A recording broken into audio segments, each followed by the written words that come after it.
people just try to get into the algorithm, man. People try to, you know what I mean, keep certain people out the shit. Like I think a lot of people are doing it subconsciously, you know what I mean?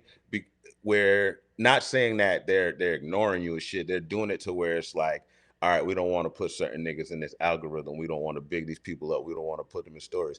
I remember I felt that way for a while, bro. And what I started doing is finding the bitches that follow me with the most comedians that follow her.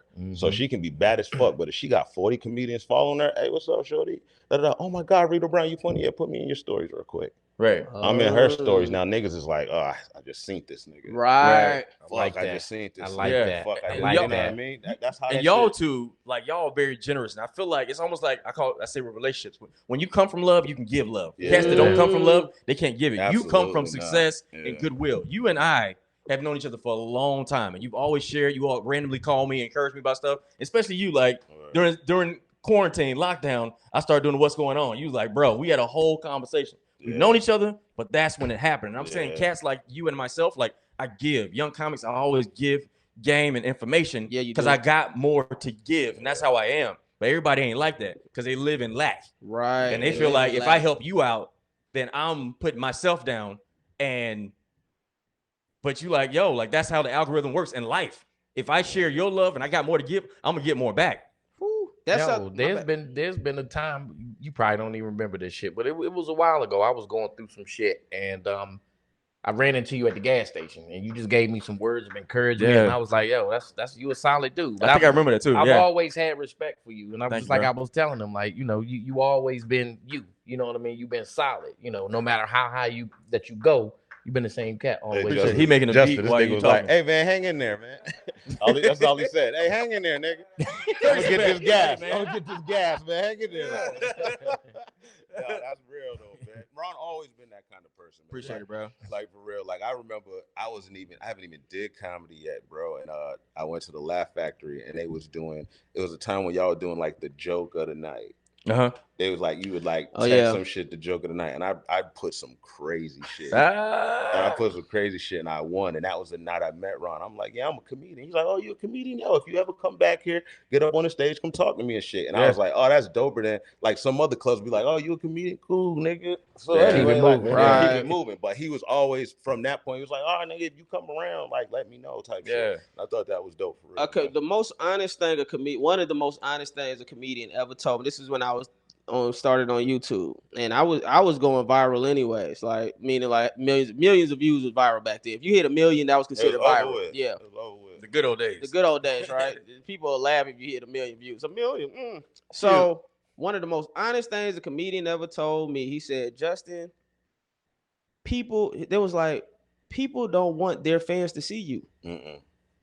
And I was like, for me, I was like, damn. Like for me, I'm thinking like I don't give a fuck. I share people shit all the time. You do. Because I'm like, what's for right? Because I'm like, what's for you is for you. Here go my homeboy. I want this person to shine. That's just me personally. But when he said that, I was like, damn. But it has to be some sort of insecurity, right? It has to be some sort of I don't want that lack, man. Like that lack. Some niggas ain't supposed to be here, man. Like in life, in like life, born. Nigga, if they mama and daddy ain't soulmates, they ain't supposed to be here, nigga. Stupid. Like, you know what I mean? It's just small shit like that. Niggas ain't supposed to be here. There's comics out here that are running away from home. They don't want to go back. They broke up with their girl, so they're trying comedy. Niggas actually thought about killing themselves, so they doing kind of like there's different people that do it. And then there's niggas that are like, I was a class clown since I was in 3rd grade. Yeah. I went to school for that. Yeah. I'm like, y'all, what the fuck award is this? I get C's and D's. Y'all giving out a class clown? I want it, nigga. Yeah. So by the 3rd grade, I was class clown until I graduated high school. You know, like when I decided to do comedy, I was just like, nigga, I don't want to work out in Tri Sports no more. I don't want to work at a law firm. What am I good at? Oh, I'm funny. Let me try comedy. And it just made sense to me. There's people out there that we see them get on stage and it's just like, yo, what the fuck are you doing, nigga? Yeah. Like we've heard everything you said before. Your cadence is bad. Right. You're not practicing. And you're going to come here and do that same shit today? Fuck it. Yeah. Fuck it. But it's like I said, when you come from it, you can create more. Yeah, absolutely. You can if somebody stole your sketch, you can take it back and rewrite. Yeah, you know, because better. it's a formula. I feel like that with comedy.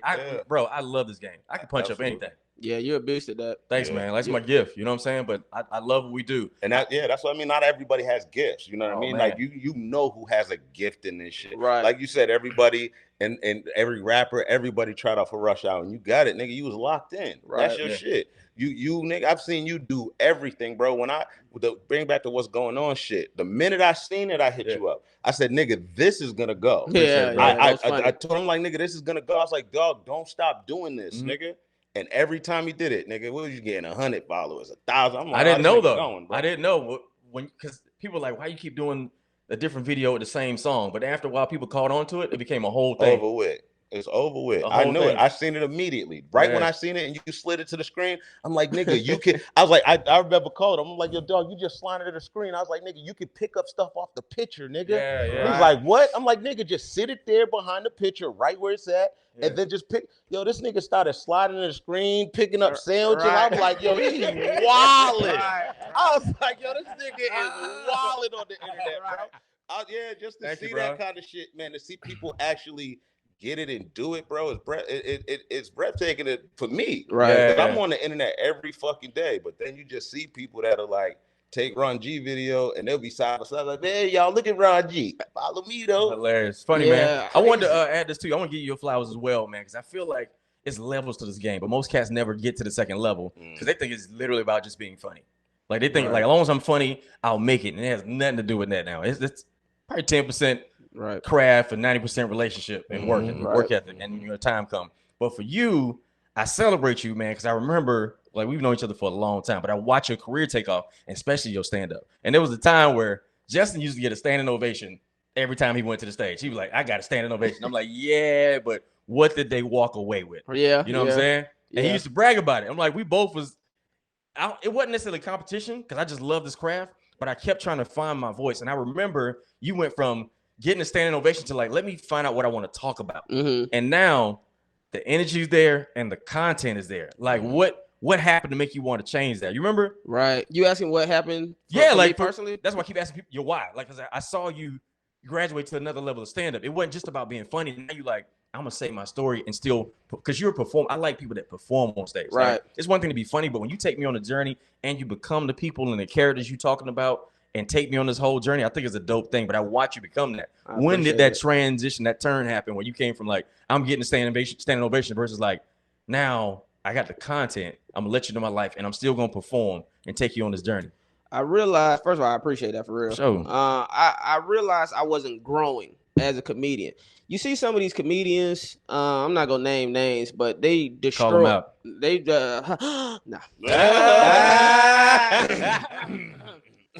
You see them, they killing, but they saying the same material that they've been saying for 20 years. Comic View what?